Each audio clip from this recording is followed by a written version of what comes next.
Nagbabalik po ang Gambalan sa DZRH. Ayan, at syempre kasama niyo pa rin si Lala Banderas. At kasama niyo pa rin po si Rico Panyero. Tuloy-tuloy lang ang ating usapan tungkol nga naman sa ating topic ngayong araw na to, kung papayag ka nga bang maging asawa ang dating asawa ng best friend mo. Yan, nakasama po natin kanina ang mga payag at ngayon po ay kasama po natin ang mga kandidato ng Mr. United Continents Philippines, ang mga hindi payag na maging asawa, ang kanilang asawa ng best friend. Yun.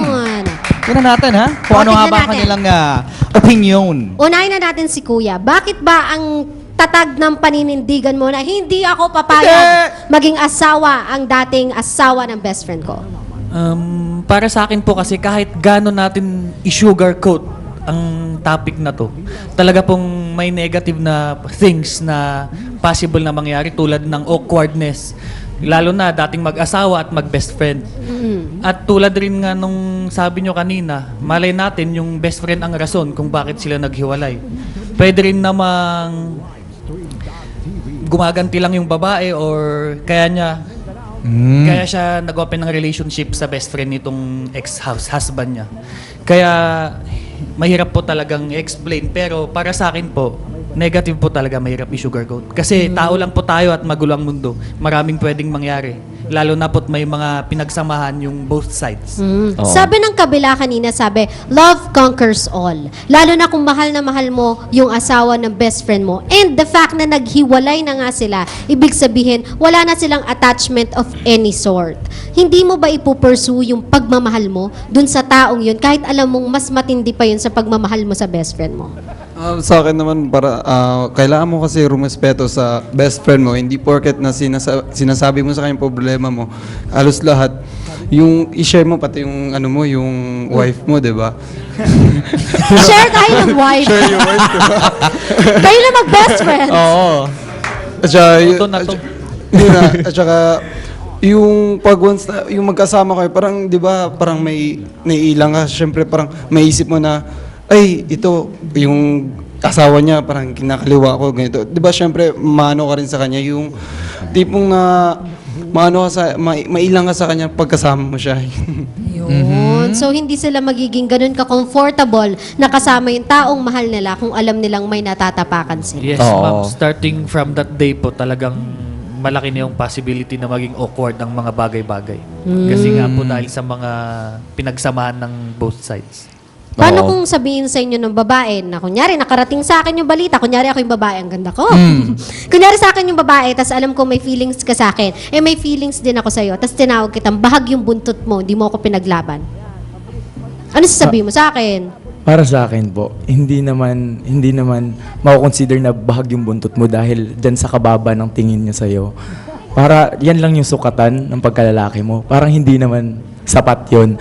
Para sa akin po, kaya po nilagay yung utak dito sa center before the heart kasi yung utak is wiser than the heart. So you have to choose your mind over your heart. Choose your mind daw over your heart. Paano kung wala kang mind? Ang meron ka lang ay heart. Oh, heart lang, ano? Tsaka, wala naman, hindi ako naniniwala na mga bobo yung tao. Yun nga lang yung nagpapakatanga. Paano kung ganito ang sitwasyon? Ako yung best friend mo. Si Rico, pagpalagay natin babae, ako lalaki. Brad, okay lang sa akin. Kahit ligawan mo yung asawa ko, alam ko naman, trip mo siya eh. Okay lang talaga sa akin. Wala, no hard feelings. Itutuloy mo ba? Since meron ka ng basbas from me, best friend mo ako. Pero sa akin, hindi. Hindi pa rin. Hindi pa rin. Tigas Kasi ng puso may nito. I do have respect for my best friend. Kaya nga, first of all, nagkilala tayo first ng best friend ko. So wala pa yung Babae. so wala pa yung wife niya. So hindi pa sila nagka-girlfriend. Yun. Tapos respeto lang talaga. Tayo naman mga best friend, di ba? Pag for example, papayag siya and ako papayag din ako. Then magsama-sama na kami. Dun. The one happy family, ganyan. Yeah. No, hindi. Siyempre may awkwardness, sabi nga ni Mr. Cordilleras. Kahit may basbas daw o wala, may awkwardness pa rin. Kahit na may communication friends din kayo. Siyempre deep inside, may malit na feelings na iiwan ka ng best friend mo, hindi na mag-communicate. Hindi na Ganun- mag-communicate. Ganun ba? So, kaya nga, respeto lang. Hindi pa rin ako papayag. Ayan. Tsaka hindi mo alam na, akala mo But- pag ano mo, relate mo sa sarili mo, akala mo bas pala, yung pala pananakot. Okay lang. Ganito, ganyan. Okay lang. Tapos may pero- kutsilyo sa tabi. Okay lang. Yun pala, sinusubukan lang po talaga. Sinusubukan lang kung talagang may something na kayo nung Test. asawa niya bago pa sila naghiwalay. Kaya malamang test lang po nung best friend niya yun sa kanya dahil nga po malay natin sa likod ng isip niya nagsususpect siya na. Tsaka yung description ng best friend, di ba? Yung description ng best friend is your best buddies, your best enemies. Nagsasabi ka ng lahat ng nangyayari sa buhay mo. So therefore, kung may mangyayari man na parang may nangyayari ng behind the scene. Nangyayaring kababalag. Parang hindi mo para sa akin hindi ako nakakatulog pag nakakasakit ako ng tao. Yun lamang po. Hindi daw siya nakakatulog. Ako, Pax, naghihilik pa. Sumana ugali ko. I know, right? Sarap. Kanina kasi pinag-uusapan nila continuously, partner, yung about respect. Respect for other people. But what about the respect for your own happiness? Di ba ang isang tao, hindi siya totoong happy kung hindi niya sinusunod kung ano yung gusto niya, kung ano yung ninanais niya, kung ano yung laman ng puso niya. What about the respect for yourself? Wouldn't you allow yourself to be happy? Paano mo matatawag paano mo mako-consider na happy yung self mo if may naaapakan kang tao? If ever Salit kung to, wala na akong maaapay. if ever pinursu mo yung gusto mo and then naaapakan mo yung tao, meron kang naaapakan, do you think may konsensya ka pang naiiwan? Kasi self-centered ka nga na pagkatao. So, kailangan mo naman isipin, i-consider kung ano yung nafe-feel ng especially best friend mo. Opo. Everyone who lives in selfishness is not happy at all. Yes. Wow. Correct. Yes, ma'am. Wow. Kasi sabi nga nila, gaano ka man kayaman, ka-progreso, or lahat na nasa sayo, kung lahat naman to nanggaling sa mga bagay-bagay na marami kang sinaktan, hindi ka po magiging masaya dahil kakainin ka rin ng konsensya mo sa huli. Kung bitawan mo man yung babae dahil hindi mo nagawang saktan yung lalaki, dahil nga naman best friend mo siya what about the feelings ng babae? Hindi mo ba siya sinaktan nung hindi mo siya pinaglaban? Tumahimik daw ako. Paano yun? Paano naman yung feelings ng girl? Putting in a situation na mahal ka din talaga ng babae. And yet, sinaktan mo din siya the moment you said Pinagpalit no. mo ako sa best friend mo. Oo, hindi mo kaka-love. Ganon. Ganon. Kung ako yung lalaki, ganun yung babae. Ako na, uy. Ayaw na Paano talaga. yung feelings ng babae? Paano mo sa kanya sasabihin na I'm choosing my best friend over you? Last na natin yon. Bago tayo bumalik sa Honey, rambulan. sweetie pie. Oo. Ang sweet Darling pa bunch. no? Paano yun? Paano mo Sige. sasabihin? Ako po kung talagang para sa ikakabuti, sasabihin ko po kailangan na nating itigil to kasi para rin lang sa ikakabuti nating lahat at saka sa ikakaganda ng mga kanya-kanya nating relasyon sa buhay. Kasi kung ipagpapatuloy pa nila yun, malamang babalik ulit tayo sa pinakauna nating topic. Yun po ay ang magiging irregular po lahat, magiging awkward na po lahat ng mga dating nabuong pinagsamang relasyon. Oh. Para So, bang basag explain na lahat. pinulot mo pa, parang Oo. ganon. Oo. Di ba? Nabasag niya na, pinulot mo pa, inayos mo pa, hindi mo na siya mabubuo katulad ng dati. Oo, ganun. O, tignan natin. Ngayon nasabi na nila lahat ng gusto nilang sabihin. Paano kaya yung mangyayari sa second rambulan? Ayan, kaya naman malamang sa malamang, mas iinit pa po ang ating pong talakayan dito sa Tambalan sa DZRH! And Miss DJ! Here we are, Mr. and Miss DJ. Kasama nyo kami buong araw magdamagan. Nakikigulo, bumikse. Mr. and Miss DJ! Here we are, Mr. and Hop! Yaman popcorn. Ang sarap-sarap talaga kumain yan habang nanonood ng Tambalan sa DZRH. At syempre ako pa rin si Lala Bandera. At kasama niyo pa rin si Rico Pañero. At syempre, ito na ang huling portion or huling beses na magrarambulan sila para sa ating usapan na kung papayag ba sila na maging asawa ang dating asawa ng kanilang best friend. Ayun, oo. Kaya naman kasama pa rin po natin ang mga kandidato ng Mr. United Continents Philippines. Ayan, simulan na natin this time naman sa mga hindi payag. Bakit nyo ba, ibato nyo na yung alas ninyo, bakit ba hindi kayo papayag na maging asawa ang dating asawa ng best friend nyo? Kahit saang anggulo tingnan yung issue na ito is dito pa rin sa side na masasaktan yung magkabilang panig. For example, yung best friend mo at saka yung dating asawa niya. Masasaktan talaga. Ang pagkakaibigan po kasi parang isang itlog yan. Pati na rin po ang pag-asawa. Kapag nabasag to, hindi na po pwedeng ibalik. Paano pag ginawa ko Lalo sa na yung side up? tiwala. Ganyan. Lalo Scrambled na egg. po yung tiwala. Hindi Ah. na po pwedeng ibalik ang tiwala. Kaya kahit sabihin man nating tanggapin, forgive and forget. Pero yung trust po, talagang mahirap na pong ibalik. Ah. Oo, totoo So yun. kayo, sa side ninyo, bilang mga payag, you are willing to break that trust para sa love. Para sa akin, kahit anong gawin natin dito, kung hindi sila mag-uusap-usap silang tatlo, ganun, magkakaayos din silang tatlo. So naniniwala ka magkakaayos pa rin talaga. Oo. Oo, parang pare, kailangan talaga kasi matagal na kaming may relasyon eh. Wow.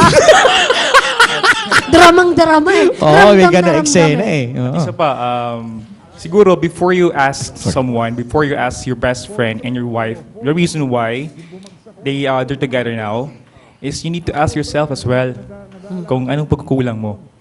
Anong ba nagawa mo sa relasyon nyo? Bakit naghiwalay kayo? Bakit wala na kayo? So you need to ask yourself first before asking what's the reason why nagsama silang dalawa. Oh. Paano yun? Meron silang self-realization. Kung sila yung nakapanakit or ay sila yung nasaktan ngayon dahil yung best friend nila at yung dati nilang asawa mag-on na-realize na kasi na baka sa loob ko mali. Eh paano naman yung side ng mga hindi papayag sa ganong sitwasyon? Wala bang realization? Well, as what Marinduque said earlier, kanina, love is anywhere. Well, you can love anyone, right? So it's like a fishes in the pond. Why would you pick the fish that has already been picked? And agawin mo pa ka sa kanya. Hindi nga eh. Sabi nga asawa ang dating asawa, hindi na siya pick, nabitawan na siya. Diba? Ah, nabitawan na daw. Kinuha lang Nadulas. nila yung nabitawang isda, nadulas. Asawa. As for me po, Don't forget that thing, dating asawa. dating asawa nga as for me, love don't care who you love. So, as long as no strings attached na yung dati niyang asawa, no hard feelings, okay lang. Pero pag may awkwardness at lahat-lahat na may negative pa rin, mas magandang wag na pa rin ituloy. Hindi. So, alam mo, naniniwala pa rin ako doon sa kanta na, kapag tumibok ang puso, Yun nga. wala Yun ka nga, nang yun nga. magagawa kundi sundin Tinagalog ito. mo lang yung sinabi ko. Sa Love palagay don't mo, care hindi who mo you love. susundin yung puso mo? Love Nganga don't ka care lang? who you love. Oo. Hey, bro. Tinagalog mo lang yung sinabi ko. Sabi pa ni Mr. Davao kanina, our mind is placed above our heart. Because our mind knows better than our heart. Hindi din. Hindi nga nag-iisip yung puso natin eh. Ang may alam yung utak natin. Hindi naman kasi lahat tayo perfect eh. Lahat naman kasi may Ito lang. reason talaga. Oo. Nag-iisip nga yung puso mo, ay yung isip mo. Ikaw ba? Manhid ba yung puso mo at hindi nakakaramdam? Hindi naman. Sa akin lang, kung ano may pagkukulang ng isang tao, wag mo hanapin sa ibang tao, di ba? Huwag mo hanapin sa ibang tao. Kung ano may pagkukulang yan, tanggapin mo kung anong meron ka. Huwag mong ihanap yung, siyempre kung ikaw babae, dito ako sa, kasi may pagkukulang siya, dito ako sa isang lalaki na ito. Kung anong meron ka, tanggapin mo. At saka huwag kang maghanap sa ibang tao. Huwag mo hanapin sa ibang tao yung pagkukulang niya. Kaya nga, tanggapin niyo na masaya na yung asawa mo sa bagong asawa niya. Di ba? Ang importante naman dito is yung kapatawaran. Darating tayo doon eh. Naalala niyo yung The Legal Wife? Oh, yun o.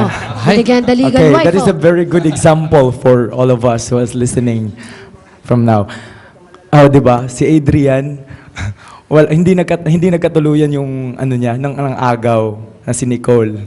Kasi pinili ni sino ba yun, sa Angel Locsin na hiniwalayan niya, pero yung dalawa ni-let go niya. Pero yung dalawa hindi pa rin nag-work. Dahil alam nila may naapakan silang tao. Tsaka, what if hindi pa nakapag-move on yung isa? As a best friend, susulutin mo ba yung dating asawa niya? Para sa akin, pre, The reason why naging dating is it means meron na silang closure, di ba? Everything has been done. Everything has been arranged, paper. So annulment is already done. That's the reason of dating. Pero Before. kahit itag natin ng dating, ito yung sinasabi namang hindi payag eh. Kahit lagyan natin ng label na dating, kahit lagyan natin ng annulment papers, the emotion stays the same. Hindi mo ba iisipin na at the first place, kahit dating asawa niya yan, baka may nararamdaman pa rin yung best friend mo for that wife? Para sa akin, miss, kaya nagka-problema yung mundo natin. Kasi ang pinaka-point talaga ng pag-uusap natin is acceptance talaga. Kung talagang andito na tayo sa realidad naghiwalay na, di ba? Ba't kayo naghiwalay? Ibig sabihin, yung feelings niyo wala na sa isa't Opo, isa, di opo. ba? Naghiwalay na kaya dapat hindi na dapat magkita at Let go na, pre. Oh, let go. Let go na. At kung dahil nga po nakipagrelasyon sa best friend, malamang magkikita at magkikita pa rin. Pero Also, yun, payag ka opo. na. Ganito kasi yun. The reason why we have this case na may nararamdaman ka pa pag nakita yung dalawa is because people nowadays tend to be melodramatic. Yun. So we need to think. We need to think first before we became dramatic or melodramatic as well. Kasi tapos na sila. The reason why we don't move on because ayaw natin move on eh. Mahilig tayo mag-throwback. Yun. Throwback Thursday. So, ang tawag nila sa inyo ngayon ay mga melodramatic daw kayo, mga imuterong frog, ganyan. Hindi nga. Ano lang kami? Kasi melodrama, ang lalim partner eh. malalim Binaba ko, yun. imuterong frog daw Hindi kayo. kami. We just think before we act. Okay, may We're point just din. Responsible. Responsible. Responsible enough to know that we cannot cope up with the past. And we just need to move on. Kaya po, Payag ka na. awkward po talaga. You know, Hindi kami payag. Hindi kami papayag. Hindi kami payag. Being responsible kasi comes with maturity of the mind. So maturity comes with trying to embrace all the changes, the fast-pacing changes that you have encountered in your life. Basically, yung trying to accept the reality na hindi na kayo, di ba? So that's it. Accept. End. Ako naman po, one eye on the past, one eye on the future. Hindi ko marunong pa akong lumingon sa pinanggalingan, kaya po mahirap pa rin talaga. Oo, kasi hindi ko ang ako pinangahawakan nila yung salitang pinagsamahan. Oo, yung respect, Oo. ayan, yung Kasi para bang malalaki nun eh. core of values. Oo, totoo Oo, yan. yun. O, di ba may pinagsamahan tayo, Brad eh. Ano tayo eh, oh? Kasi di ba ang best friend, kapag galit ka sa kanya, galit din ako dun. Oo. May Oo nga kampihan naman, tayo, yun galit tayo sa kanila. Ayun nga. Yun nga ang pinagsamahan sa kanila. Kapag may pinagsamahan, you need to accept. Di ba? Dapat mas malawak ang pangunawa kasi may pinagsamahan. Let us be open-minded talaga. And accepting means letting go. That means letting go of your friendship. Oh, Tsaka ililit pre, sila. hindi naman sa pagle-let go. Kung usapang sakitan lang talaga, alam ba, kung may masasaktan, meron talagang masasaktan. Pumayag ka man o sa hindi.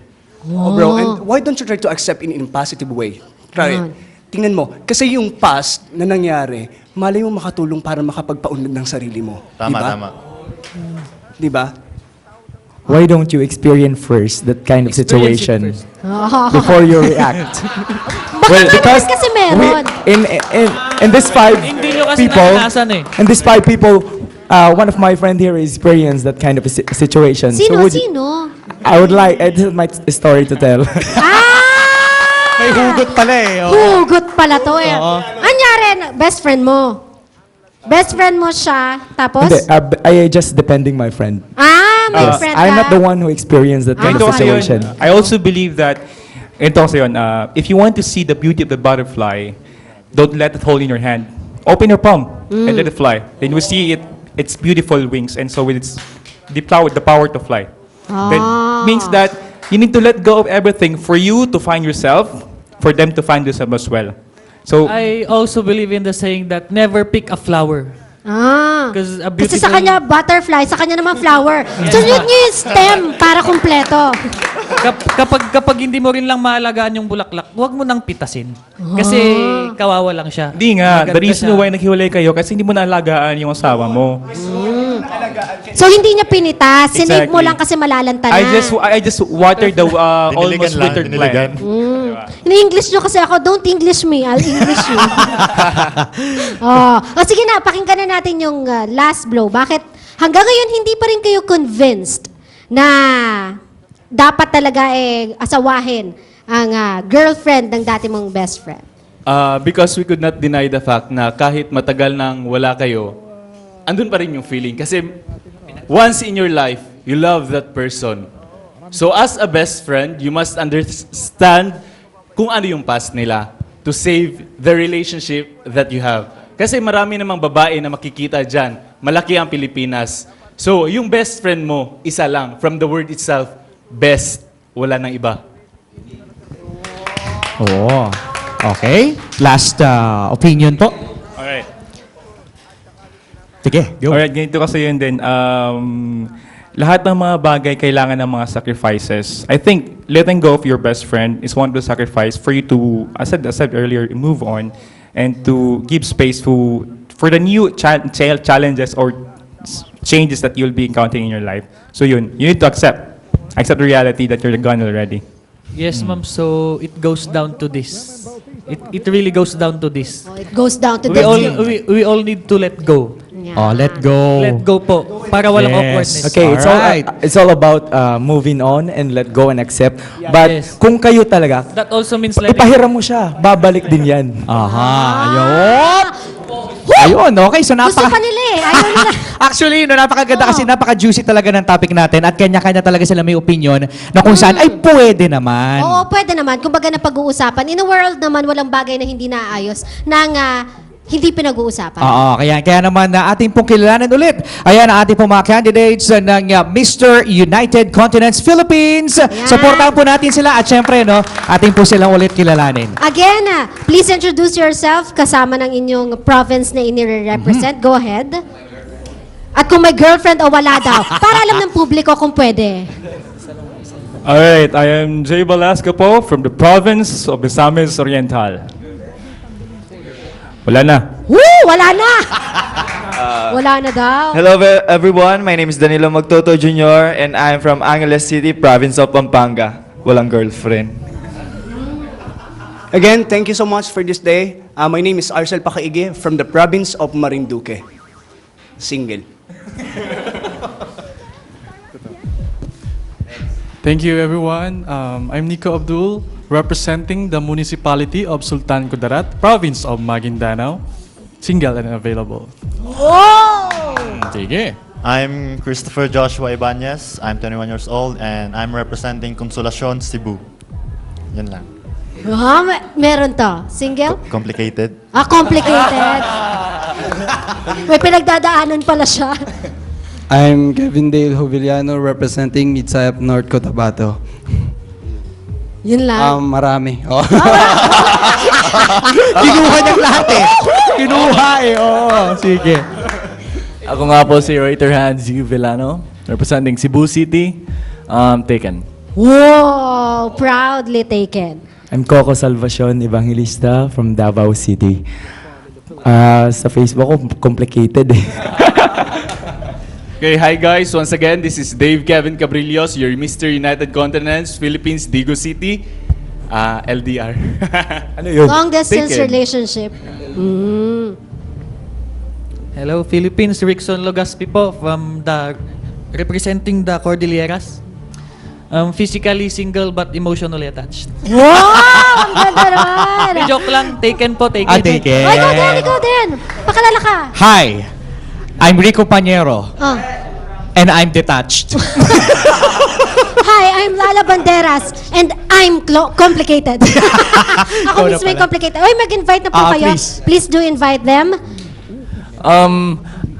I want to invite you all to our pageant night this Sunday, April 12 at Metro Walk Music Hall, 7 p.m. Yun. Thank you. And Please we do would support. we would also like to invite everyone to witness the 37 candidates for the first ever Miss United Continent Philippines at Taghalang Pasigueño, Pasig City, this Tuesday, April 14. So I hope you would be with us, guys. Oh, yan. Ako, Thank you so much. manood kayo kasi talaga napapatunayan natin dito na hindi lang sila talaga, Di sila- handsome, Oo. sexy, pero with brains Oh, talaga. talaga, brainy talaga. So again, thank you very much sa mga kandidato Thank you. ng Mr. Thank you. United Continents Philippines and good luck sa inyong pre-pageant and finals. Ayan, oo, siya, no? Ayan, natapos na naman po ang ating pong napakainit na ating pong topic dito sa ating pong, DZRH show, tambalan sa DZRH. Oh, kaya naman, magpapasalamat po at magpapaalam ang humalili kay Nicole Yala. Ako po si Lala Banderas. At ako naman po ang humalili kay Chris Chupera, ako po si Rico Panyero. Hanggang sa next time ulit, dito lang sa Tambalan sa DZRH! Buhay-buhay at ang saya pag nandyan kayo.